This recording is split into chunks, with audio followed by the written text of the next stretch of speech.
Em pronunciamento no plenário da Câmara dos Deputados, o deputado federal Marcel Van Hatten retrucou Gilmar Mendes, ministro do STF, e defendeu propostas que limitam mandatos de ministros da Suprema Corte. Após o presidente do Senado, Rodrigo Pacheco, defender a instituição de mandatos para os ministros do STF, o ministro Gilmar Mendes utilizou suas redes sociais para dizer: agora ressuscitaram a ideia de mandatos para o Supremo. Pelo que se fala, a proposta se fará acompanhar do loteamento das vagas em proveito de certos órgãos. É comovente ver o esforço retórico feito para justificar a empreitada. Sonham com as cortes constitucionais da Europa, contexto parlamentarista. Entretanto, o mais provável é que acordem com mais uma agência reguladora desvirtuada. Talvez seja esse o objetivo. A pergunta essencial, todavia, continua a não ser formulada. Após vivenciarmos uma tentativa de golpe de Estado, por que os pensamentos supostamente reformistas se dirigem apenas ao Supremo? Reforçando a necessidade de obstrução dos trabalhos, Van Hatten pontuou: nós não podemos admitir que esta Casa, que o Congresso Nacional não se posicione de forma clara contra os abusos do Supremo Tribunal Federal. Me constrange até ver o nível de subserviência institucional do pessoal da esquerda aos ataques afrontosos do Supremo Tribunal Federal contra o parlamento e contra os direitos humanos. O congressista salientou que, em sua perspectiva, Gilmar Mendes seria um político que veste a toga apenas como fantasia. Do outro lado da Praça dos Três Poderes, o Supremo Tribunal Federal afronta mais uma vez, por meio de uma manifestação do ministro Gilmar Mendes, a iniciativa da Casa Revisora do Senado da República de instituir mandatos para ministro do Supremo Tribunal Federal ou de sugerir mandatos. O senador Rodrigo Pacheco sugeriu que se discuta mandato para ministro do Supremo Tribunal Federal. O Gilmar Mendes, que não se aguenta porque é político, já deixou a toga há muito tempo, só a veste como fantasia. Só a veste como fantasia para falar com empáfia diante das câmeras de televisão e simular uma posição que não é a sua de magistrado. Foi às redes sociais, foi ao Twitter hoje rebater o presidente do Senado da República. Disse que a instituição de mandato para ministro do Supremo não seria uma boa ideia porque acordaríamos numa Europa parlamentarista, que não é o caso do Brasil. Qualificando como estapafúrdias as declarações do ministro do STF, o parlamentar enfatizou que em um país democrático, suprema é a sua população, a qual é representada no poder legislativo com a finalidade de promover alterações legais. Nem vou entrar no mérito do estapafúrdio externado pelo ministro do Supremo Tribunal Federal. O que eu disse no comentário ao seu posicionamento é que ele e os outros ministros sentiram que o poder deles não é supremo, e aquela corte nem deveria se chamar Suprema, deveria ser uma corte constitucional. Como dizem muitos, e eu repito aqui, Supremo é o povo, que é representado pelo poder legislativo para legislar. Segundo a Constituição Federal, o controle dos atos de ministros do Supremo Tribunal Federal é realizado pelo Senado, que pode promover o impeachment dos ministros em caso de crime de responsabilidade. No entanto, os presidentes da Casa vêm barrando a tramitação dos pedidos sem consulta ao colegiado. Sem controle externo, alguns ministros do Supremo agem ao arrepio da Constituição. Em inquéritos secretos, o ministro Alexandre de Moraes, por exemplo, promove uma aberta perseguição a adversários políticos. Em um desses inquéritos, a Folha Política teve sua sede invadida e todos os seus equipamentos apreendidos. O inquérito foi arquivado por falta de indícios de crimes, mas os dados sigilosos foram compartilhados com outros inquéritos abertos de ofício e com a CPI da pandemia pandemia que compartilhava dados sigilosos com a velha imprensa. Sem justificativa jurídica, o ministro Luiz Felipe Salomão, ex-corregedor do TSE, confiscou toda a renda da Folha Política e de outros sites e canais conservadores para impedir suas atividades. A decisão teve o aplauso e respaldo dos ministros Luiz Roberto Barroso, Alexandre de Moraes e Edson Fachin. Há mais de 27 meses, os rendimentos de jornais, sites e canais conservadores são retidos sem qualquer base legal. Se você apoia o trabalho da Folha Política e pode ajudar a impedir o fechamento do jornal, doe qualquer valor à empresa Raposo Fernandes através do Pix, utilizando o QR Code que está visível na tela ou o código ajude@folhapolitica.org. Caso não utilize Pix, há a opção de transferência bancária para a conta da empresa Raposo Fernandes, disponível na descrição deste vídeo e no comentário fixado no topo. Há mais de 10 anos, a Folha Política vem mostrando os fatos da política brasileira e dando voz a pessoas que o cartel midiático quer calar. Pix ajude@folhapolitica.org. Assista.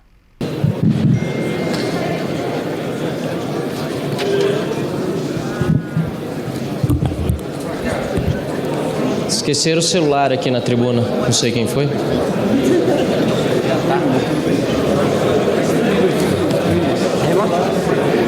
Senhor presidente, caros colegas parlamentares, nesse tema aqui que a bancada do Novo, inclusive, posicionou-se favoravelmente na discussão do projeto na Câmara dos Deputados, seguimos favoráveis à instituição do novo marco de garantias.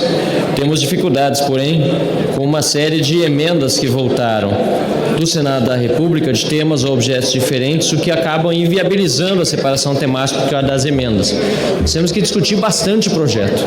E este é o momento da discussão, porém com um relatório que foi apresentado ontem e lido agora há pouco.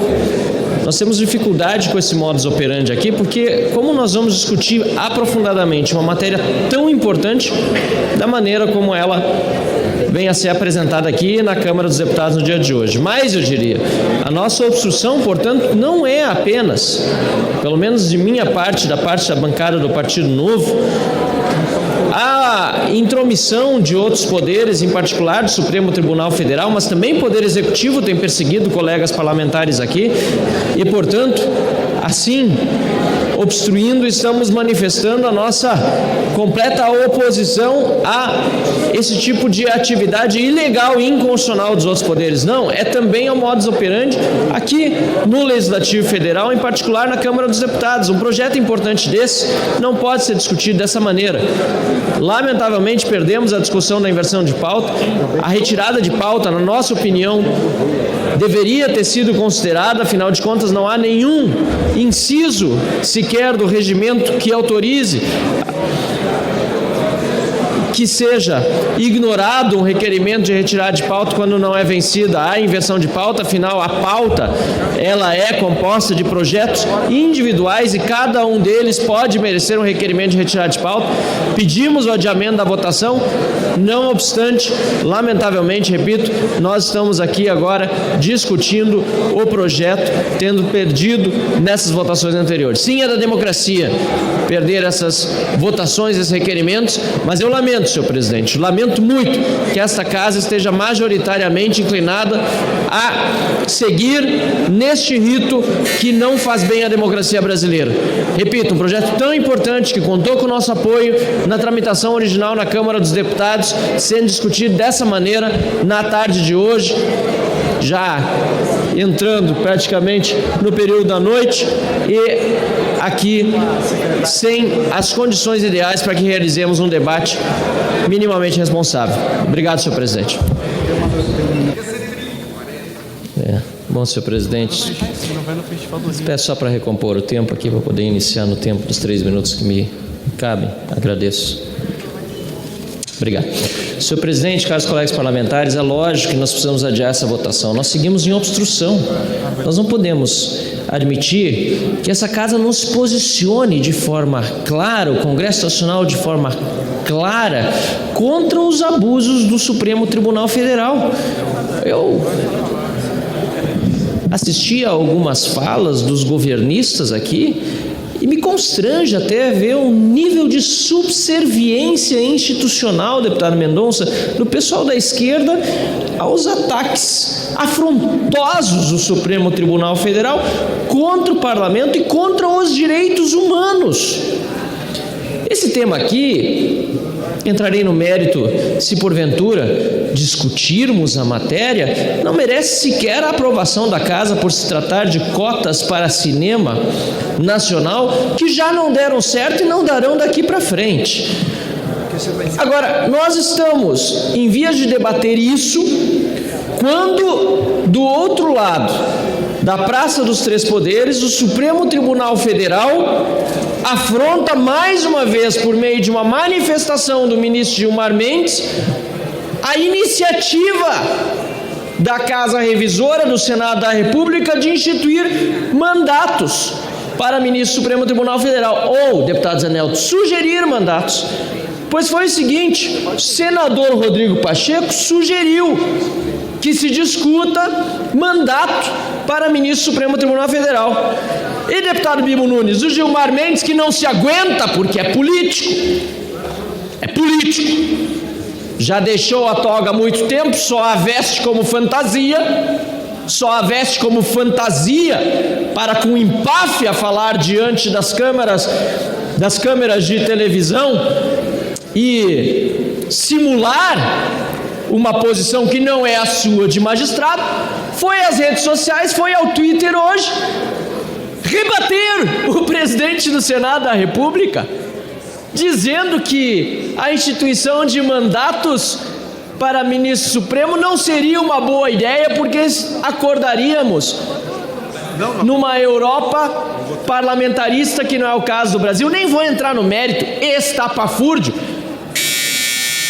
externado pelo ministro do Supremo Tribunal Federal. O que eu disse no comentário ao seu posicionamento é que ele sentiu, ele e os outros ministros sentiram que o poder deles não é supremo, e essa corte nem deveria se chamar suprema, deveria ser uma corte constitucional, porque, como dizem muitos, e eu repito aqui, supremo é o povo, que é representado pelo poder legislativo para legislar. Encaminhamento contrário. Era saudável, deputado. Senhores parlamentares, esse projeto aqui, infelizmente, é mais um daqueles que pode até ter uma boa intenção, mas ele não vai ter uma boa consequência. Já houve cotas nos cinemas e o aumento de exibição foi irrisório. Em contrapartida, os prejuízos arcados pelas empresas que exploram o ramo cinematográfico foram enormes. Deputado Bibo Nunes, eu arrisco dizer que se esse projeto de lei contivesse um artigo mais absurdo que o resto do projeto, que já é bem absurdo, dizendo que subsidiaria o ingresso, ou seja, pagaria o ingresso para o cidadão ir assistir, tampouco faria efeito, porque muita gente não quer ver determinado filme nem de graça, não importa se é brasileiro ou se é estrangeiro. Não estou entrando no mérito da produção nacional ou estrangeira do filme. Aqui se trata da qualidade, aqui se trata da vontade do consumidor de consumir um determinado produto, nesse caso, assistir a uma produção cinematográfica. Não vai funcionar. Pelo contrário, a média de pessoas assistindo a determinados filmes nacionais ao longo dos últimos anos em que esta lei vigorou foi de 5 pessoas por sala. Isso é insustentável. Isso aqui que a esquerda está fazendo, quebrando a indústria do cinema, de exibição das salas de cinema no Brasil, colocando as pessoas da bilheteria no olho da rua, desempregando o pipoqueiro que vende a pipoca lá na frente. É isso que esse tipo de projeto vai fazer. Mais uma vez a esquerda atuando contra o trabalhador e demonstrando essa hipocrisia, fazendo de conta que vai melhorar a humanidade com o projeto de cotas. O que vai fazer é desempregar pipoqueiro, pessoa na bilheteria, com um projeto que é para jogar para a torcida e que não vai resolver qualquer problema de qualidade na produção de cinema nacional. Só que isso é a esquerda. Eu peço até para os assessores que estão nos seus gabinetes e trabalham para deputados de esquerda, para olhar à sua volta, se no seu gabinete o seu deputado contrata 50%, por exemplo, de mulheres, ou respeita a cota de negros na contratação de CCs nos seus gabinetes. Deputado Bibo, é raro. E olhe lá, quando isso acontece, é sempre assim, gostam de impor para os outros, mas para si não segue a mesma regra. Hipocrisia. Esse projeto é o projeto do desemprego da produção, ou melhor, da exibição, das salas de exibição de cinema no Brasil. Os cinemas já sofrem há anos com uma política de meia entrada que isenta de muitos que têm condições de pagar 50% do valor do ingresso, para fazer o público em geral pagar o dobro, inclusive pessoas pobres que não têm condição de sequer pensar em ir ao cinema, justamente porque o valor do ingresso é caro, para subsidiar a meia entrada para muitos que teriam condições de pagar inteira. Agora querem cotas para filmes nacionais mais uma vez. Além de alijar o mais pobre de assistir aos filmes que gostaria de assistir no cinema, ainda vão quebrar definitivamente muitas empresas que exploram esse ramo do entretenimento em shopping centers, em outras áreas comerciais, colocando no olho da rua, desempregando milhares e milhares de trabalhadores brasileiros que trabalham nas bilheterias, que trabalham nas vendinhas, nas cantinas. Repito, até mesmo o pipoqueiro ficará desempregado com esse tipo de política que quebra as salas de cinema. Mais uma vez, a esquerda propondo um projeto que pode até ter boas intenções e uma fundamentação que agrada muitos produtores, por exemplo, do cinema nacional, mas que no fundo acaba sendo a sua própria derrocada. Em qualquer lugar do mundo onde a esquerda governa, o resultado é esse, é de pobreza. Me diga um país comunista, deputada Alice Portugal, que é rico. Um país que é desenvolvido. Vai para a Coreia do Norte, para Cuba e volta e me diz, ou fica lá, quem sabe. Vamos entregar Kim Jong-un. Olha só, não tem um exemplo de sucesso de país comunista, a não ser quando, como aconteceu em boa parte da China, abre-se para a iniciativa privada, fazendo o contrário do que propõe esse projeto. É um contrassenso, uma hipocrisia e, mais uma vez, um projeto da esquerda comunista apresentado aqui no plenário, em vez de trazer boas consequências para a produção cinematográfica e para salas de cinema, vai gerar quebradeira e desemprego. Esse será o resultado.